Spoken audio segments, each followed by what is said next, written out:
You've prayed about it. You've asked God to take it away, but you keep going back to the same sin over and over again. I've been there too. You start to feel guilty, frustrated, maybe even fake. Like, how can I say I love God and still struggle with this? And the truth is, most people don't really talk about this part. They just tell you to pray more or have more faith, but that doesn't really break the cycle. So in this video, I want to talk about why this keeps happening and what actually helped me start getting out of it. If you haven't already, feel free to subscribe. All right, let's get into it. There's actually a verse that describes this perfectly. In Romans chapter 7, verse 19, it says, "For I do not do the good I want to do, but the evil I do not want to do, this I keep on doing." Think about that for a second. The Apostle Paul is saying here, I know what's right. I want to do what's right, and I still don't do it. That's exactly where a lot of us are. You're not struggling because you don't care. You're struggling because part of you actually does care. And instead of seeing this as a failure, you need to realize that's evidence that something in you is changing. If you didn't care at all, you wouldn't be fighting it. I think this is where a lot of people get discouraged because you expect that once you start taking your faith seriously, things should just get easier. It's really not reality. Like, you start praying more, reading your Bible, then you mess up again, and it just feels almost worse than before because now you know better. And that can make you feel stuck, like you're not making progress, like something's wrong with you. But the struggle itself isn't the problem. The struggle is actually part of the process. But here's where I was getting things wrong. In John chapter 15, verse 5, this is Jesus talking. He says, "I am the vine, you are the branches. If you remain in me and I in you, you will bear much fruit. Apart from me, you can do nothing." I used to read that and think, okay, I need God sometimes, but that's not what Jesus is saying here.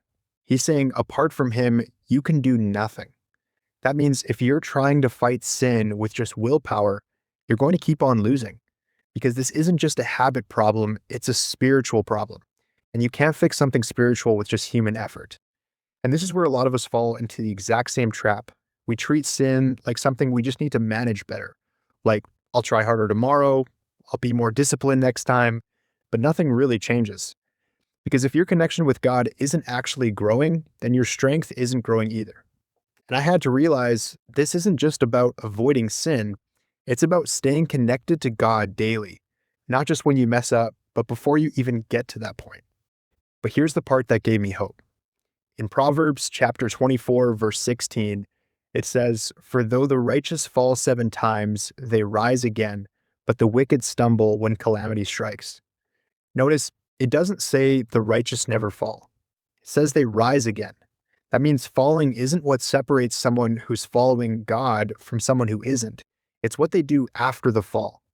A righteous person, they'll get back up. They'll go back to God over and over and keep moving forward. But the person who stays down, who gives up, who lets sin pull them further away, that's where the real danger is. So if you've been falling into the same sin, the question isn't, have I messed up too many times? The real question is, are you going to get back up? Or are you starting to give in? And this is something I didn't understand for a long time. Sin usually isn't random. It follows a pattern. And for me, I had to start recognizing what that actually looked like in my own life. There were many times where I'd go back to things like weed, not even because I really wanted to, but because it was easy. It was familiar. It was something I'd become accustomed to. It was something I knew I could go to anytime. Or even with lust, it wouldn't just happen out of nowhere.